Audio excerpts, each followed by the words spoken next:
Hecha esa acotación entre entes y órganos, que son las estructuras que tenemos, vamos a puntualizar las tipologías de cada uno de ellos. Como ya citamos, los entes pueden ser de dos tipos: entes político-territoriales y entes descentralizados funcionalmente, atendiendo a si sus competencias se ejercen sobre un territorio o son competencias vinculadas a una función. Si sus competencias se ejercen en un territorio, nos encontraremos con la república, estados, distritos y municipios para no complejizar la explicación. Si es un problema de competencias que se ejercen, funciones administrativas, pero competencias asignadas, es que usted se encarga de vialidad, usted se encarga de salud, o se encarga de educación, dentro del nivel territorial que me haya creado. O sea, si soy un instituto nacional, pues salud, a lo mejor en todo el país. Si soy estatal, pues salud en el estado tal. Y si son municipales, pues me encargo como Instituto Autónomo de Salud en mi municipio tal. Si son vinculadas al elemento no territorial, sino por la función o la actividad, estaremos hablando de entes descentralizados funcionalmente, institutos autónomos, institutos públicos, fundaciones, asociaciones, sociedades civiles y mercantiles. Luego también hay otro conjunto de tipologías que se siguen trabajando. La siguiente que veremos es atendiendo a cómo se les crean a los entes, se les clasifica en entes de dos tipos. De aquí en adelante me voy a concentrar en los entes descentralizados funcionalmente porque van a ser objeto de desarrollo por el Decreto de Ley Orgánica de Administración Pública. Se habla de entes con forma de derecho público y entes con forma de derecho privado porque atienden a la forma de creación. Si usted le crean ente descentralizado funcionalmente a través de una figura que solo el poder público puede utilizar, que nosotros los particulares, los privados, no podemos utilizar, se dice que usted tiene forma de derecho público. Los ejemplos prototípicos, los institutos autónomos y los institutos públicos. Dice la Constitución en el 142 que los institutos autónomos se crean por ley. Los particulares no podemos dictar leyes. Luego, la ley es una forma de actuación, es un producto generado por el poder público que no puede emplear el particular. Esto va a tener una consecuencia práctica, al terminar la explicación la doy. En cambio, si para crear ese ente el poder público ha utilizado figuras que nosotros los particulares también podemos utilizar, verbigracia, figuras que están en el Código Civil o en el Código de Comercio, se dice que se está en presencia de un ente descentralizado funcionalmente con forma de derecho privado. ¿Por qué? Porque ahí el poder público utilizó lo mismo que hace un particular. ¿Quiere usted crear poder público una sociedad civil, una sociedad mercantil, una fundación, una asociación civil? En todos estos casos públicas no hay ningún problema, puede usted crearlo, puede usted emanar los decretos ordenando su creación, pero me tiene que hacer igual como lo hacen todos, según el Código Civil o el Código de Comercio, me hace el documento constitutivo, sus estatutos, me los lleva a registro, lo protocoliza y en ese momento nacerá su ente con forma de derecho privado. Vean, esta clasificación es muy importante, porque cuando hablamos de entes con forma de derecho público, estamos hablando de entes en los cuales el personal que cumple labor tiene en principio régimen funcionarial. Por eso, en algún momento ustedes en el posgrado, seguro verán función pública, el profesor Freddy o no sé qué otro profesor. Vean ustedes, cuando vean la ley del Estatuto de la Función Pública, ustedes se van a dar cuenta que el Estatuto de la Función Pública regula a quién, al personal de la Administración Central y el de los institutos autónomos, porque en ellos estamos hablando de personal que tiene régimen funcionarial. En cambio, en los otros, fundaciones, asociaciones, sociedades civiles o mercantiles, si estamos hablando que tienen forma de derecho privado, en el derecho privado, en el mundo civil, en el mundo del Código Civil o el Código de Comercio, no se habla de funcionarios. En el mundo privado, lo que se habla es de régimen laboral. En el mundo privado hay patronos y trabajadores.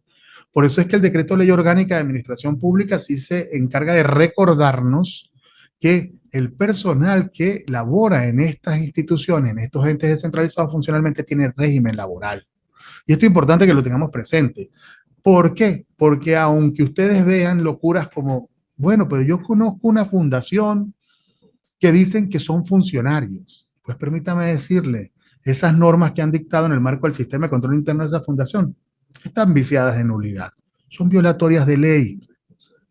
sin duda alguna, como nos recuerda el profesor Freddy, el que haya aprobado esas normas del sistema de control interno en violación de Constitución y ley está sujeto a elementos de responsabilidad.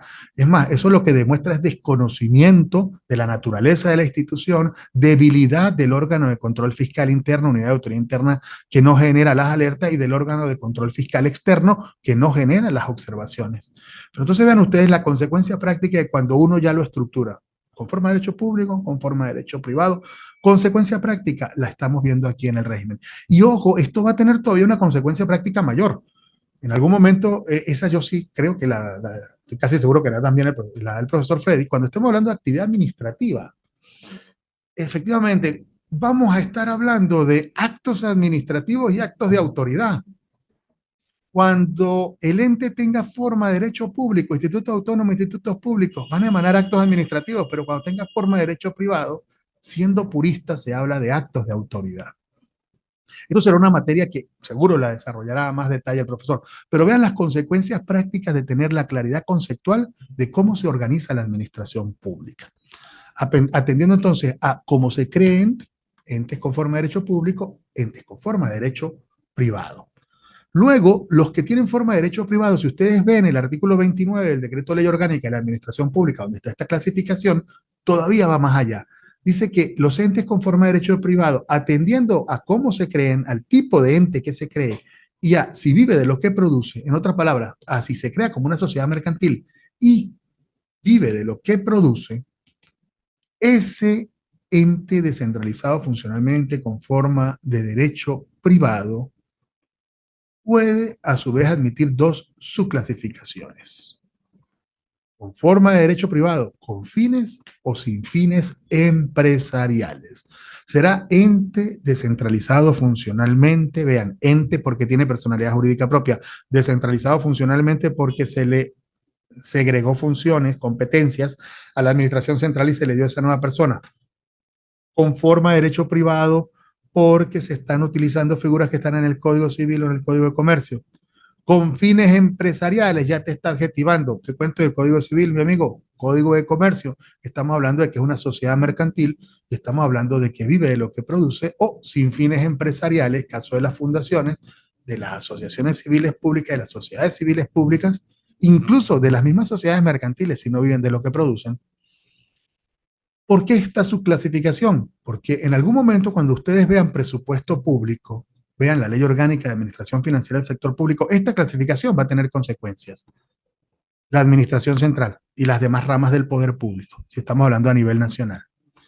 Y los entes descentralizados funcionalmente, todos, excepto los que tienen fines empresariales, todos van en la ley de presupuesto de la República. Tienen un proceso presupuestario común. En cambio, si usted es un ente descentralizado funcionalmente con forma de derecho privado, con fines empresariales, se entiende que usted es una sociedad mercantil y vive de lo que produce. Por ejemplo, PDVSA. Como usted vive de lo que produce, usted no necesita transferencias del poder público, usted no es una carga al presupuesto del poder público, luego su presupuesto lo aprueba el presidente de la República. Tiene un proceso presupuestario mucho más flexible. Esto tiene consecuencias, entonces vean ustedes prácticas cuando estén hablando de presupuesto. Vean cómo todas estas tipologías impactan cuando más adelante esté hablando de acto administrativo, esté hablando de régimen funcionarial o laboral, esté hablando de presupuesto público. De ahí la importancia de manejar estos conceptos de teoría general de la organización administrativa. Con relación a la tipología que regula la Ley Orgánica de Administración Pública que se les da en el material, pues la Ley Orgánica, el Decreto de Ley Orgánica de la Administración Pública regula entonces a los institutos autónomos, a los institutos públicos, a las fundaciones públicas, a las sociedades civiles o mercantiles públicas y a las asociaciones civiles públicas. No voy a detallarlas porque ellas van a ser objeto de semanas más avanzadas en el material y las vamos a desarrollar vía notas de voz y otras formas de vínculos. Pero así como tenemos tipologías de entes, es importante que tengamos presentes que de origen las competencias que van a cumplir esos entes eran competencias que estaban en la administración central. Y vamos más allá. Si esos entes llegan a hacer mal las cosas o aún haciéndolas bien, la República, el Estado o municipio considera conveniente que hay que suprimirlos y liquidarlos, esas competencias vuelven a la administración central si no se crea un nuevo ente. Por lo tanto, de origen, las competencias que ellos ejercen son de la administración central. Si eso es así, la administración central no se puede desentender del correcto ejercicio de esas competencias. Por eso es que en el marco de Constitución y Ley se desarrollan figuras de control sobre esos entes. En el marco del Decreto de Ley Orgánica de Administración Pública, vean ustedes el artículo 118 y siguientes, se van a encontrar con un conjunto de competencias vinculadas a una figura llamada adscripción. La adscripción es un mecanismo de control que tiene la administración central, la que era titular de origen de esas competencias, sobre esos entes que se acaban de crear, para verificar que esas competencias se ejerzan de manera eficiente, se ejerzan de manera eficaz, pero que se ejerzan apegadas a Constitución y ley. ¿Quién va a ejercer ese mecanismo de adscripción? El órgano de la administración central al que esté adscrito. ¿Y cuál es ese órgano al que está adscrito? El que diga el presidente o el gobernador o el alcalde en el decreto de adscripción respectivo que año a año deben publicar en Gaceta Oficial. Esa adscripción, entre otras, por ejemplo, verifica que generan las políticas de la administración central que tienen que acatar esos entes, verifica el cumplimiento de esas actuaciones de esos entes, esas políticas. Si ven algunas distorsiones, esos entes los denuncian ante el presidente, gobernador o alcalde respectivo, pueden proponer la supresión, liquidación o la modificación de las normas de creación de esos entes, más las que digan las normas de creación de esos entes que puedan tener, entre otras. Así como hay tipologías de entes, es importante y que esos entes van a estar controlados por la administración central. De todas formas, nosotros vamos a ver en una de las materias del posgrado, dentro de los temarios, el control sobre esa actividad administrativa. Vamos a ver controles como control fiscal, control político, jurisdiccional. Bueno, también el control de adscripción es un tipo de control que seguro a lo mejor será objeto de desarrollo en la materia. Es importante que tengamos presente la tipología de los órganos. Primero, una vez más, puntualizar y conceptualizar a los órganos. Así como sabemos que los entes son las estructuras que tienen personalidad jurídica propia, ¿qué son los órganos? Bueno, siguiendo al profesor Santi Romano, para que haya un órgano es necesario que se cumplan estos dos elementos. Uno, que sea parte de un ente. Y dos, que la actuación que realiza ese órgano sea imputable a ese ente. Vale decir, que ese ente responda por lo que hace ese órgano. Cuando ustedes van al artículo 15 del Decreto de Ley Orgánica de Administración Pública, se van a encontrar con una definición precisamente de ente, en este caso ente descentralizado funcionalmente, pero también se van a encontrar con una definición de órgano. La doctrina refiere en esa definición del 15 del Decreto de Ley Orgánica de la Administración Pública como órgano propiamente dicho. ¿Por qué órgano propiamente dicho? Porque así se denomina a los órganos que son parte de la República, de los estados, distritos y municipios. ¿Quiere decir esto que? Entonces, sintetizando al profesor Santi Romano, si hay estos dos elementos, es parte de un ente y la actuación que usted despliega le es imputable al ente, usted será un órgano. ¿Y qué nos agrega el 15 del Decreto de Ley Orgánica de Administración Pública? Que usted tiene competencias asignadas, que su actuación tiene carácter preceptivo y que usted puede tener aspectos regulatorios. Lo que es interesante también de esta historia de los órganos es que recordemos que así como hay órganos propiamente dichos, los que se definen en el artículo 15, van a haber otros órganos, por así decirlo, los no propiamente dichos, pero que el término que va a emplear el Decreto de Ley Orgánica de Administración Pública para ellos son, los que no están en el 15 de la LOAP, es el de unidades administrativas internas. Con relación a los órganos, también recuerden que los órganos los vamos a poder ver desde dos ópticas, desde la óptica objetiva subjetiva. Desde la óptica subjetiva, el órgano será la estructura con el cúmulo de las competencias, en este caso atribuciones, para utilizar mejor el término. Y desde el punto de vista subjetivo, el órgano se materializará en la persona natural, el titular que ejerce esas competencias. ¿Por qué es importante también separar esto? Porque, por ejemplo, si consideráramos que el órgano es solo la persona natural, lo que yo les refería, y si Hugo Carmona se enferma, Hugo Carmona, procurador del Estado, es el que autoriza el pago de la nómina de la Procuraduría. Y si Hugo se enferma, entonces no le pagan la nómina a los trabajadores.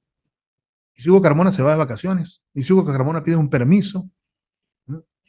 Entonces se paraliza la institución. No, las competencias son del órgano desde el punto de vista objetivo, de la estructura. La estructura es procurador del Estado. El que supla sus faltas ejercerá esas competencias. Vean que esto es un punto interesante, el haber trascendido la idea del órgano asociado a la persona para verlo como el órgano, como estructura que tiene dichas competencias, los cargos como tal, con las competencias asignadas.